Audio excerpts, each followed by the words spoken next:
Bismillahirrahmanirrahim. Alhamdulillahilladzi allamani bi ulumil ulama'il muwahhidin wal muhaqqiqin wa arsyadani ila tariqim mustaqim. Wassalatu wassalamu ala sayyidil wujud wal arwah nabiyyina Muhammadin sallallahu alaihi wasallam alladzi jaa'a bisyari'ah wat tariqah wal haqiqah wal ma'rifah wa ala alihi wa sahbihi ajmain, amma ba'du. Subhanaka la ilma lana illa ma 'allamtana innaka antal alimul hakim. La haula wa la quwwata illa billahil aliyyil adzim. Malam ini kita melanjutkan pengajian kitab Tanbihul Mukhtarin karya Syekh Abdul Wahhab Asy-Sya'rani. Syekh Abdul Wahhab Asy-Sya'rani merupakan ulama yang sangat masyhur. Beliau memiliki kepakaran dalam bidang fikih dan juga dalam bidang tasawuf. Terlebih lagi beliau juga sebagai salah satu ulama yang mengajarkan ajaran-ajaran ilmu hakikat, ya, yaitu yang sumbernya dari Syekh Muhyiddin Ibnu Arabi. Namun beliau memiliki karya-karya yang sangat komplit, ya, dan karya ini sangat bermanfaat bagi para salikin. Ya. Seperti Tanbihul Mukhtarin ini, ya. Ini sebagai pengingat, ya, orang-orang yang tertipu gitu. Jadi artinya banyak sekali orang yang nampaknya baik, nampaknya soleh, ya, secara zahir gitu. Tapi sesungguhnya batiniahnya masih menyimpan penyakit-penyakit batin yang ini menjadi potensi untuk maharurin, tertipu. Ya, maka dengan kitab ini, ya, kita sudah merasakan, ya, mendapatkan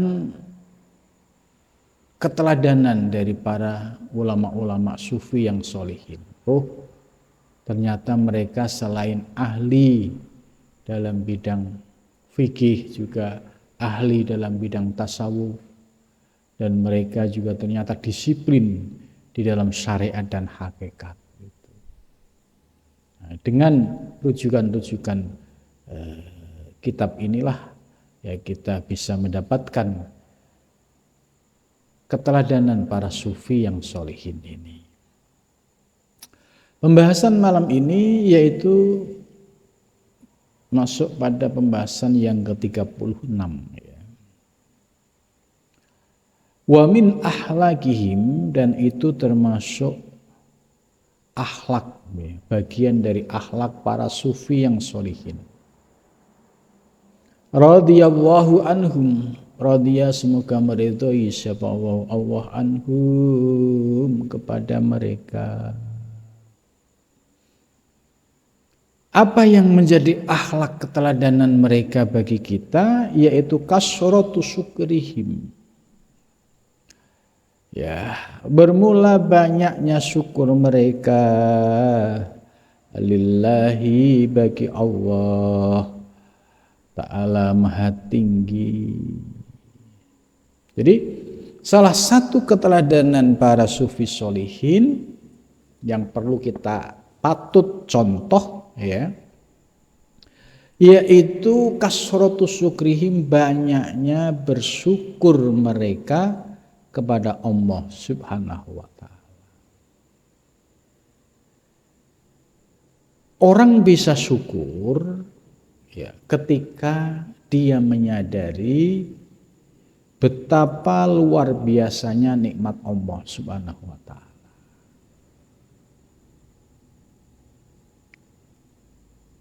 Banyak juga, ya, orang yang diberikan misalnya dari aspek duniawi, ya, diberikan kecukupan bahkan kemewahan oleh Allah,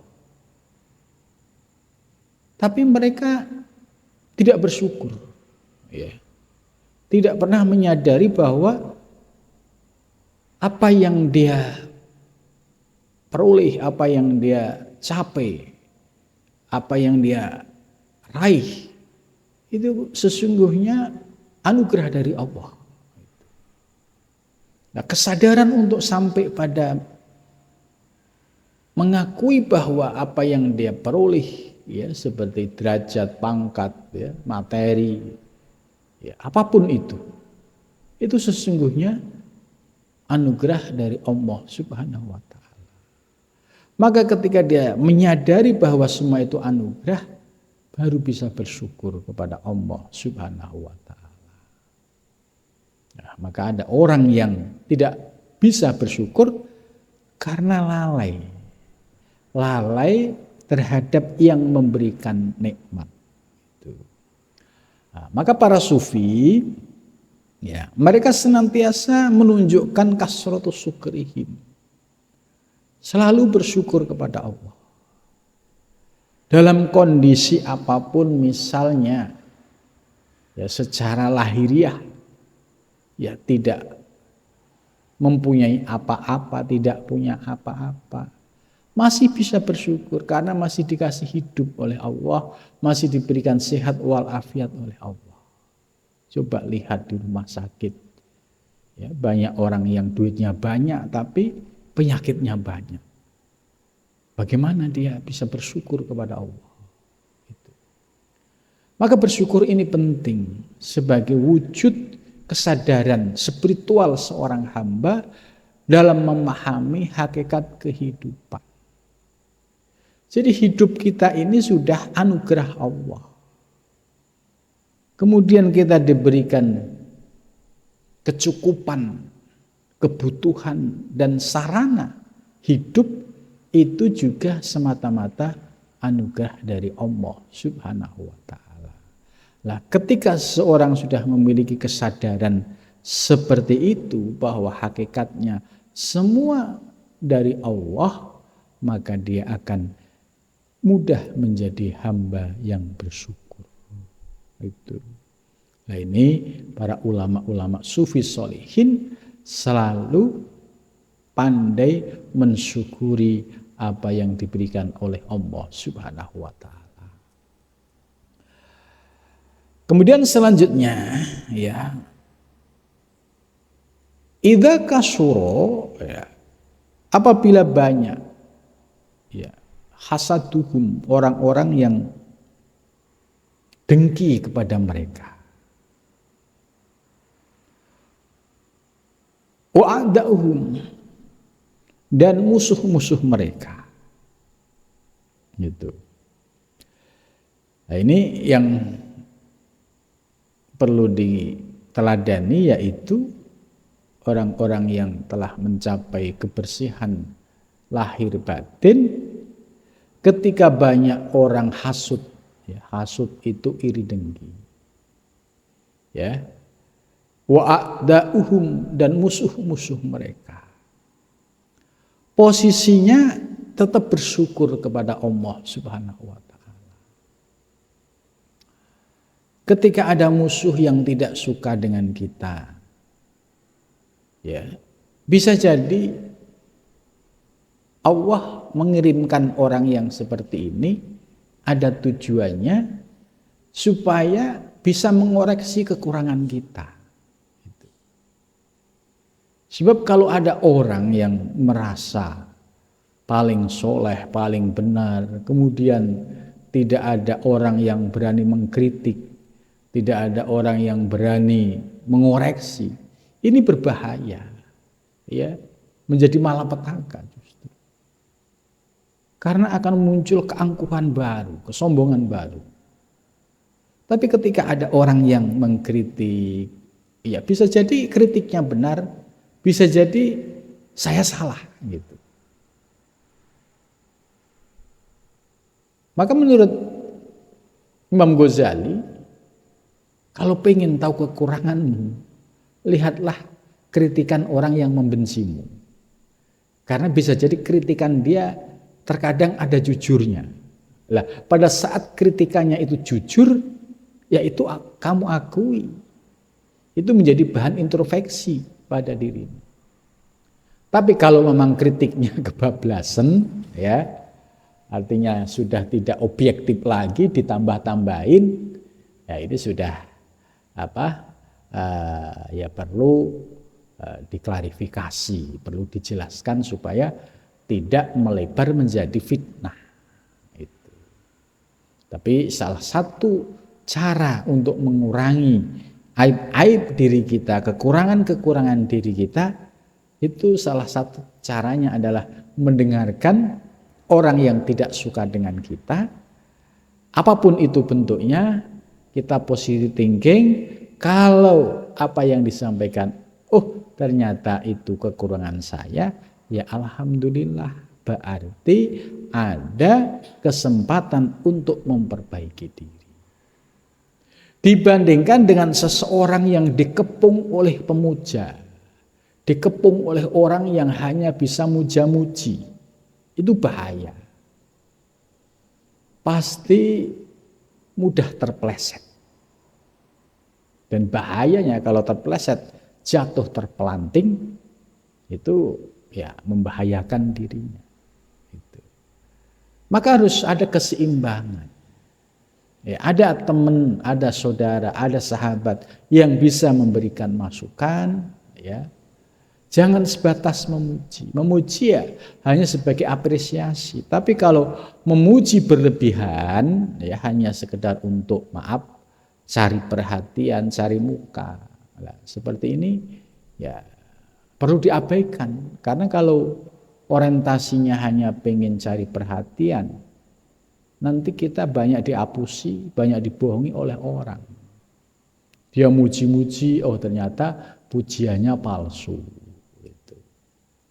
Nah, maka orang yang masih terpengaruh dengan pujian, ya itu artinya dia masih ya belum memiliki kualitas spiritual yang dewasa. Gitu. Dia semangat itu kalau dipuji. Ketika dicela sedikit ngambek, ketika dicela ngamuk. Itu. Nah, ini namanya tidak memiliki kedewasaan spiritual. Nah, jadi pembahasan yang disampaikan oleh mu'alif Syekh Abdullah Wasya'roni yaitu menggambarkan bahwa akhlak para sufi yang sholihin, dia senantiasa bersyukur dalam kondisi apapun, sekalipun banyak yang tidak suka dengannya, banyak musuh yang selalu menebarkan kebencian, ya, berita bohong, gitu. Tetap dia bersyukur, mengambil positif, ya positifnya, gitu. Karena sebagaimana tadi sudah dijelaskan, bisa jadi kritikan mereka itu ada benarnya. Kita harus membuka diri, jangan defensif, ya. Kritikan apapun, wah itu karena ketidaksukaan, tidak. Bisa jadi suatu saat kritik itu benar karena itu kekurangan kita. Gitu. Tapi kalau memang kritiknya sudah tidak relevan, ya perlu kita klarifikasi, perlu penjelasan. Itu. Summa kasratu istighfarihim. Yang pertama sabar menghadapi segala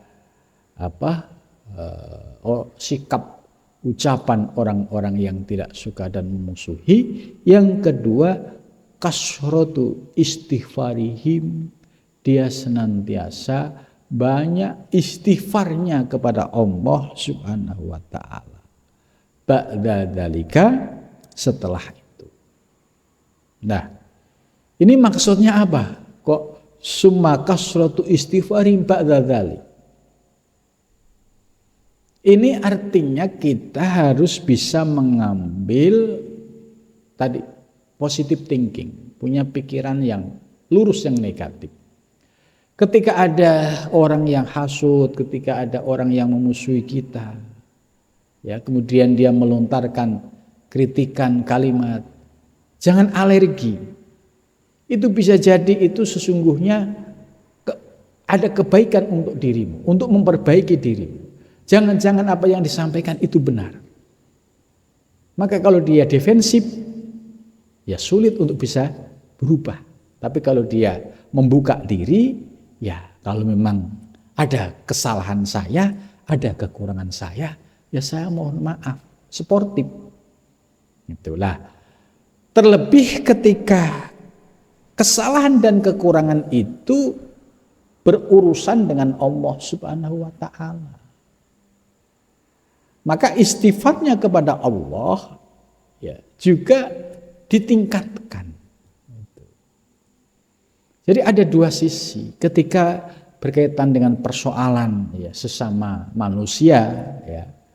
Nah, misalnya kita ada salah, ada kekurangan, ya sportif saja minta maaf. Dan ketika memberikan kritik masukan, ya ucapkan terima kasih. Karena dengan kritikan dan saran itu kita bisa tahu kekurangan aib-aib diri kita.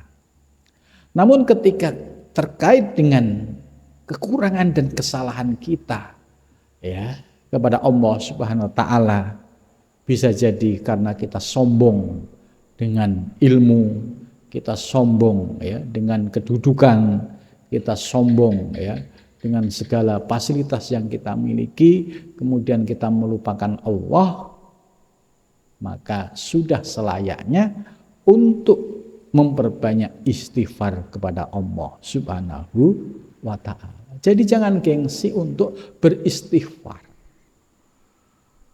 Jangankan kita ya, Rasulullah Shallallahu alaihi wasallam yang sudah maksum. Maksum itu artinya terjaga dari segala dosa dan kemaksiatan. Itu pun Rasulullah dalam sehari tidak lepas beristighfar, memohon ampun kepada Allah sab'ina marrah, 70 kali. Ya, ini Rasulullah tiap hari tidak kurang dari 70 kali beristighfar. Nah, kemudian ada hadis lain 100 kali. Gitu. Maka kalau ada orang minta ya, zikir kepada saya, ya saya kasih yang paling fundamental itu ya istighfar. Ya. Kenapa kok urusan saya macet? Gitu. Persoalan saya bertambah. Bisa jadi Allah sedang menegur kita karena ada keangkuhan dan kesombongan. Maka dengan istighfar ya, yang dibarengi dengan perenungan dan kesungguhan dalam meminta ampun kepada Allah ya, bisa membuka pintu ampunan dari Allah Subhanahu wa taala. Dosa-dosa yang kita lakukan baik dosa yang kita lakukan secara sengaja maupun tidak, dengan istighfar itu ya peluang untuk diampuni oleh Allah Subhanahu wa taala itu ada. Dibandingkan dengan orang yang angkuh, sombong ya, merasa suci, tidak pernah merasa berdosa. Nah, ini bahaya, justru bahaya. Ya, orang itu semakin alim, semakin merasa dirinya pendosa. Semakin alim lagi, merasa dirinya semakin banyak dosanya. Karena tersingkap dari kekurangan satu ke kekurangan lain. Mungkin orang melihatnya sisi lahir nampak soleh gitu ya. Tapi sisi-sisi batin yang tidak diketahui oleh orang, banyak sekali kekurangan yang ada di dalam diri kita. Itu maka kasratu istighfarihim ya, ini sumbernya ya, perintahnya ada di Al-Qur'an dan Nabi sudah mencontohkan 70 kali atau 100 kali, dan para ulama sufi sholihin juga sama, selalu memperbanyak istighfar, memohon ampun kepada Allah Subhanahu wa taala. Lah kita yang bukan soleh juga tidak ya, kok terus nggak mau istighfar itu. Ini kan ya kebangetan lah. Gitu. Maka jangan sampai kita ya melupakan istighfar ini. Dan jadikanlah istighfar 100 kali ini menjadi zikir yang rutin kita amalkan. Ya. Karena fungsinya dan manfaatnya cukup banyak sekali. Itu. Jadi kalau Rasulullah SAW aja istighfar 70 ya, 100 kali, ya kita paling tidak ya 100 kali. Mau ditambah 300 juga boleh gitu. Karena merasa ya banyak dosa, banyak kekurangan di dalam diri kita. Nah, manfaat dari istighfar ini ya dosanya akan diampuni oleh Allah Subhanahu wa taala, ibarat kotoran-kotoran batin yang ada di dalam diri kita itu akan didelet, akan dibersihkan oleh Allah. Sehingga ketika dosa lahir batin kita diampuni oleh Allah ya, itu ibarat baju itu semakin hari itu yang awalnya butek ya menjadi tambah nampak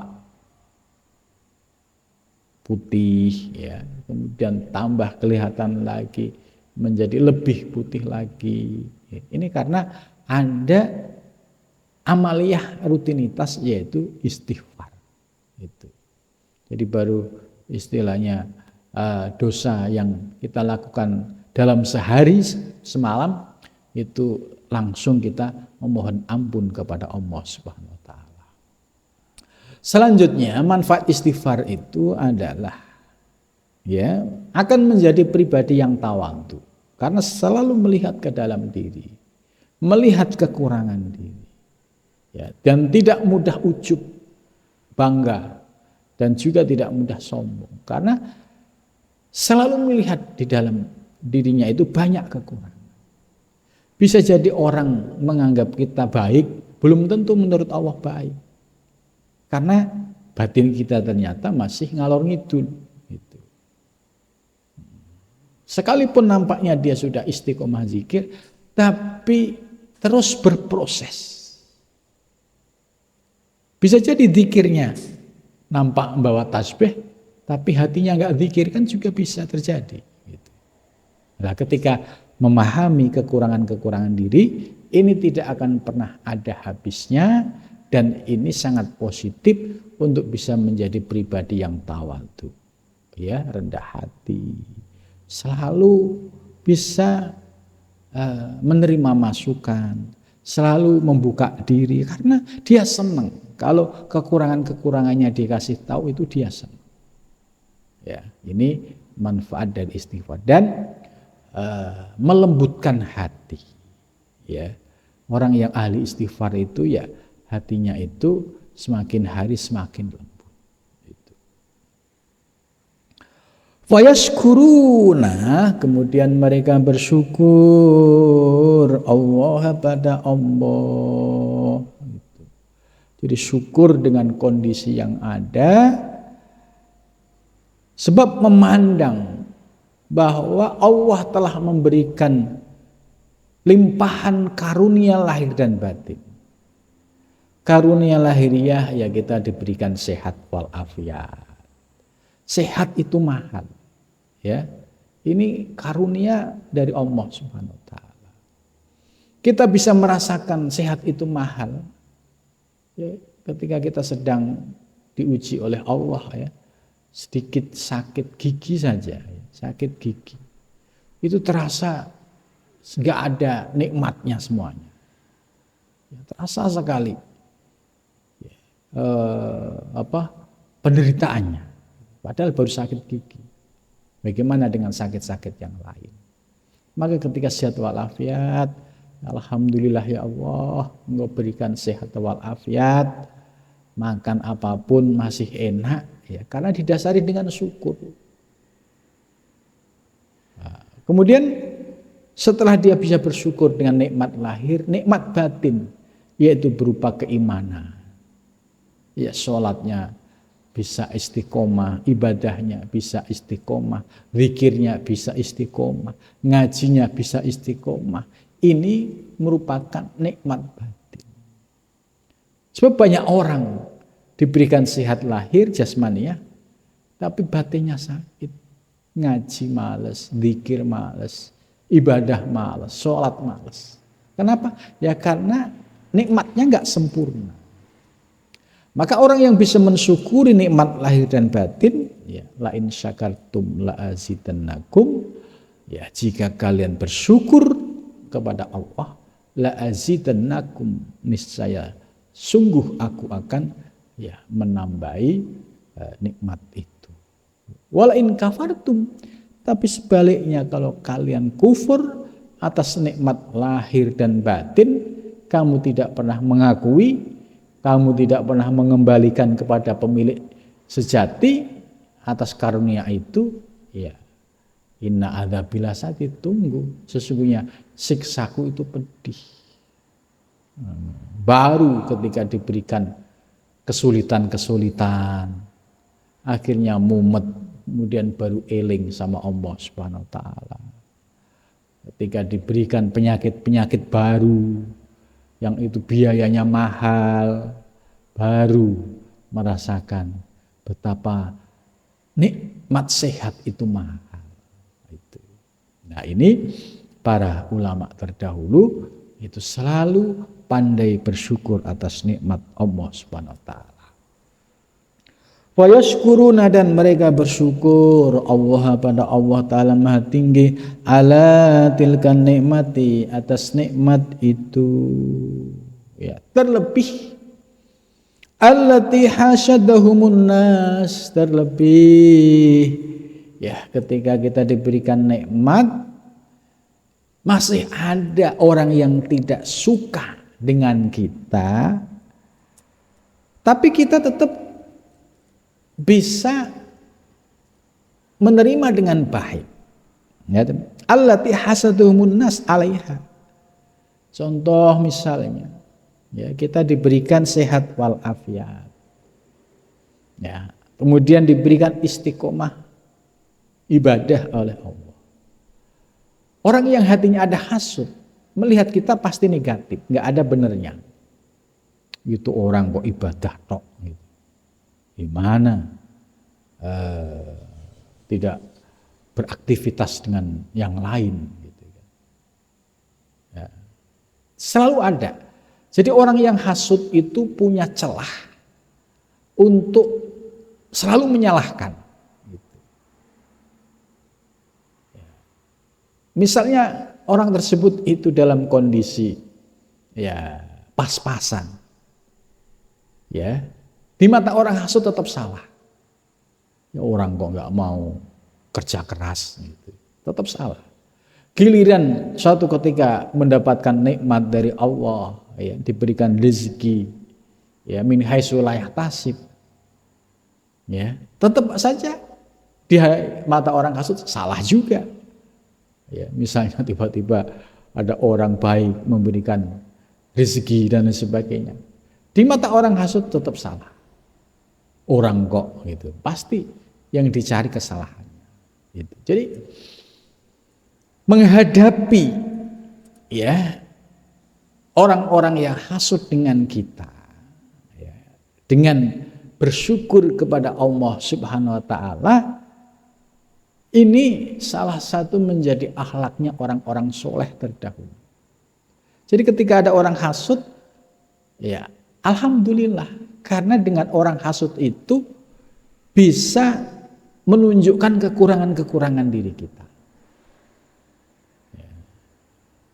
Maka kita bersyukur, ya terima kasih ya Allah, Engkau datangkan orang-orang hasud itu, karena dengan omongan dia, ya saya bisa introspeksi ke dalam diri. Bisa jadi omongan dia benar. Itu. Ini akhlak yang seperti ini kan tidak semua orang bisa nerima. Rata-rata orang defensif, ya, membela diri, itu, memprotektif, ya, nggak mau menerima masukan.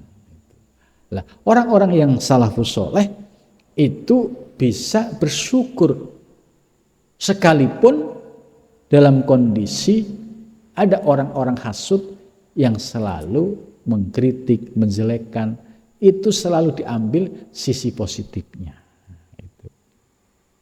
Wa yastaghfirunallah, dan mereka senantiasa memohon ampun kepada Allah.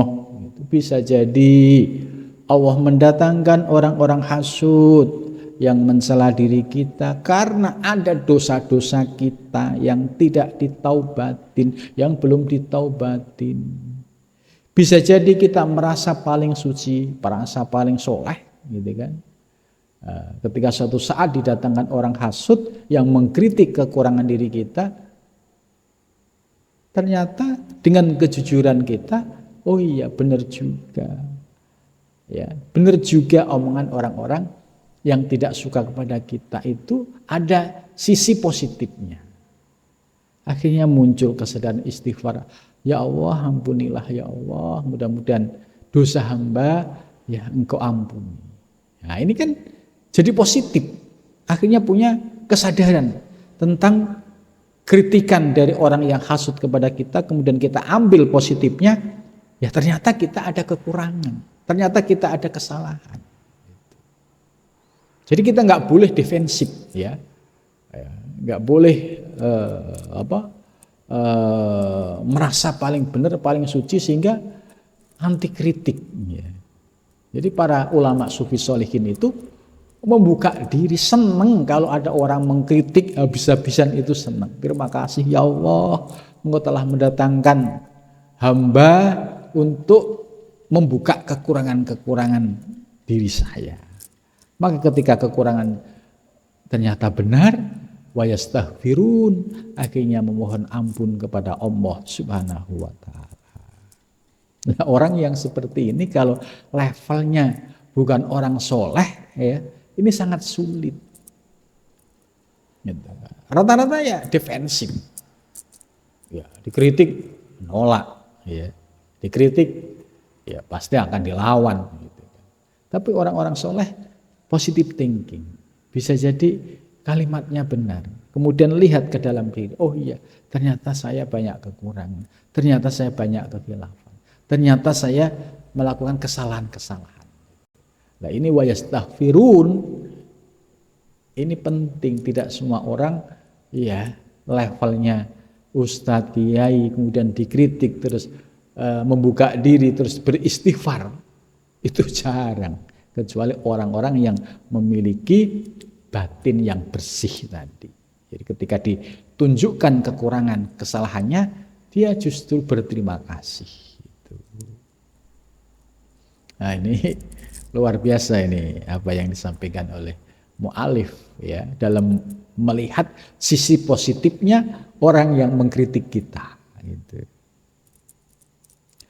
Min haitsu annahum sababan liwujudil hasadi, dan bisa jadi itu menjadi penyebab adanya kedengkian. Min haitsu annahu laula wujudahum wa wujudun nikmah allati alaihim ma waqa'a ahadun fi hasadihim al muharram. Andai saja ya wujud mereka itu tidak ada dan wujud nikmat yang telah menjadi penyebab hasud itu tidak ada, ya niscaya nggak ada manfaatnya. Jadi maksudnya begini, ketika ada orang hasud dengan kita, itu kan berarti ada sesuatu yang dihasuti. Nah, ini bisa menjadi bahan introspeksi ke dalam diri kita. Ya, misalnya, ya kita contoh misalnya komunikasi kita kurang bagus, ya, karena merasa istilahnya elitis gitu. Terus ada yang mengkritik. Ya. Nah, ketika ada orang yang mengkritik seperti ini, ya kita terima, bisa jadi itu benar, bisa jadi ya itu kekurangan saya. Kemudian ada yang mengkritik sisi lain, ya. Ya. Karena mereka melihat sisi kekurangan kita yang kita selama ini itu tidak pernah sadar. Nah, ini kan harus disyukuri. Ada orang yang jeli melihat kekurangan diri kita, yang kekurangan itu terkadang kita abaikan. Lah melalui orang hasud, akhirnya, oh iya ya saya ada kekurangan ya. Akhirnya menyadari, kemudian dia beristighfar. Lah kedatangan orang-orang yang hasud ini ternyata ada positifnya dalam rangka untuk memperbaiki lahir batin kita. Nah, tentu orang yang bisa punya sikap positif thinking terhadap orang yang mengkritik, ya, itu ya hanya orang yang memiliki kebersihan batin. Dia senang kalau diberikan kritik terhadap kekurangan-kekurangan yang ada pada dirinya. Fastighfaruhum al-madkur, ya, ini penjelasan mu'alif bahwa istighfarnya para sufi yang solihin yang telah disebutkan di atas tadi, yaitu sebagai sikap menjaga dari atas nikmat yang diberikan oleh Allah Subhanahu wa ta'ala. Jadi kan bisa jadi kita diberikan sehat walafiat tapi istighfarnya nggak pernah, bersyukurnya nggak pernah. Ketika dikasih penyakit sedikit baru ngomel-ngomel, itu kan. Nah ini kan kekurangan kita, kesalahan kita.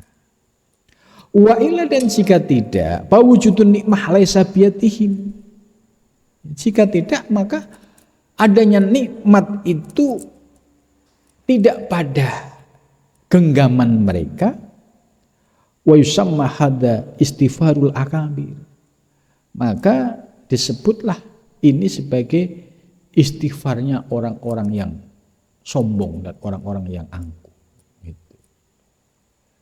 Jadi menarik ya, orang mau dan mudah untuk meminta maaf kepada sesama, ya. Ini nggak mudah, ya, bagi orang. Ya mohon maaf ya kalau ada salah ya. Gitu. Ini nggak mudah. Rata-rata ya defensif, gitu, gengsi, gitu. Nah, maka ketika sudah memiliki kesadaran pentingnya membersihkan kotoran-kotoran batiniah ini, dia senang ya dengan orang yang mengkritik, dengan orang yang memberikan masukan, ya dia akan membuka diri untuk memperbaiki diri. Karena bisa jadi dari omongan dia itu ada kebenaran, karena omongannya ada kejujuran. Itu. Tapi ada juga yang sifatnya fitnah, lah yang fitnah ini baru kita luruskan. Wa kadzalika, dan demikian itu min ahlakim, dari akhlak mereka, kasratu istighfarihim, banyaknya istighfar mereka, liman yahsuduhum, terhadap orang-orang yang hasud mereka. Jadi akhlak mereka para sufi tadi, selain istighfar untuk dirinya, ya, minta ampun kepada Allah dan meminta maaf kepada sesama, yang menarik lagi akhlak mereka adalah kasratu istighfarihim, dia juga meminta ampun kepada orang yang hasud dengannya, wa rahmatihim wa syafqatim alaihi kauni ahlakati nabi kasrati hasati lahum. Karena dengan adanya orang-orang hasud tadi, ya kita bisa menjadi tahu kekurangan-kekurangan yang ada di dalam diri kita. Fayakuluna, mereka berdoa, Allahumma ya Allah, ighfir, ya, ampunilah li hasadina, bagi orang-orang yang hasud kepada kami. Jadi ini akhlak yang luar biasa, ya, mendoakan orang-orang yang hasud pada diri. Fa innahum lamma indahum minal dhaiki la yahtamiluna ru'yata ma mananta bihi alaina minan ni'ami allati alaina dunahum. Ya, karena sesungguhnya mereka Ya, dalam kondisi minadzaik, yaitu dalam kondisi rupek. Ya. Sementara melihat kita ini seolah-olah mendapatkan ru'yata manantabih, melihat apa yang disebut dengan anugerah diberikan oleh Allah kepada kita, minan ni'ami, dari segala nikmat, alati alaina, yang ada pada diri kita, dunahum, selain mereka. Itu. Jadi ada juga orang yang selalu hasud, itu ada. Itu. Tapi kita doakan, ya Allah ampunilah mereka. Walau tasad nufusuhum, jikalau jiwa mereka itu jembar, ya, jembar atini, lam yaqa'u fi hasadina, jangan sampai itu jatuh menjadi dalam hasud kami. Gitu. Jadi artinya apa? Ketika dikritik oleh orang yang hasud, dia jembar hatinya, membuka diri. Tidak lantas kemudian orang hasud dibalas dengan hasud. Justru berterima kasih. Terima kasih ya, Anda telah mengingatkan kekurangan saya. Ya, tidak membalas hasud dengan hasud. Itu. Ini akhlak yang istimewa. Wa hadzal khuluq la yakadu yatakhalu ila qalil minan nas. Lah, orang yang bisa berakhlak seperti ini, ya, dihasuti, malah dia mendoakan, ya, dan dia juga tidak membalas hasud dengan hasud, ya. Ya, ibarat dicontohkan orang melempar mangga, ya, dilempar dengan batu kemudian dikasih mangga. Ini artinya jangan sampai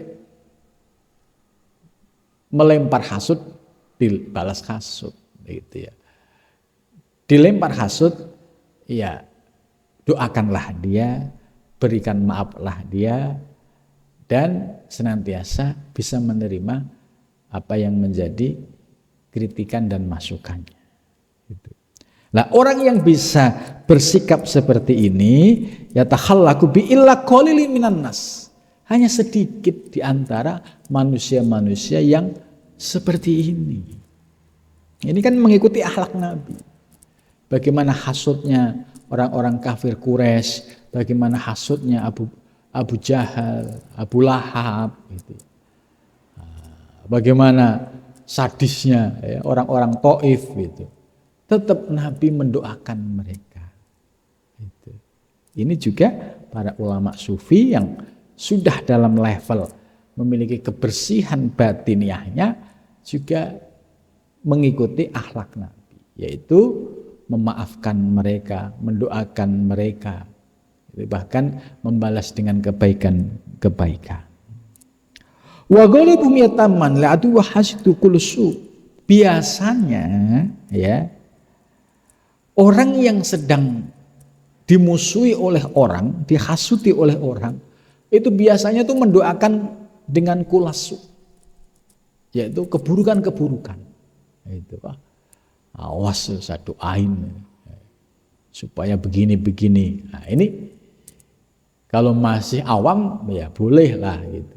Tapi kalau sudah masuk pada kelompok ya orang-orang yang mendekatkan diri kepada Allah, ya itu sudah tidak pada level itu, ya. Tidak orang hasud dibalas hasud, itu. Tidak kebencian dibalas kebencian, gitu. Nah, tidak membuat hoax dibalas membuat hoax lagi, tidak, gitu. Tapi justru bisa memaafkan, mendoakan, dan juga bisa membalas dengan kebaikan. Ya, fa'lam dzalika wa huwa alam walhamdulillahi rabbil alamin. Mudah-mudahan dari penjelasan ini bisa mengikuti keteladan mereka. Ya, pasti yang namanya orang dimanapun kita berada itu ada orang yang tidak suka dengan kita, itu selalu ada. Nah, tadi dalam pengajian tadi sudah diberikan solusinya. Bagaimana menghadapi orang yang tidak suka dengan kita, orang yang hasud dengan kita. Mudah-mudahan kita bisa mengamalkan dalam kehidupan sehari-hari. Amin ya rabbal alamin.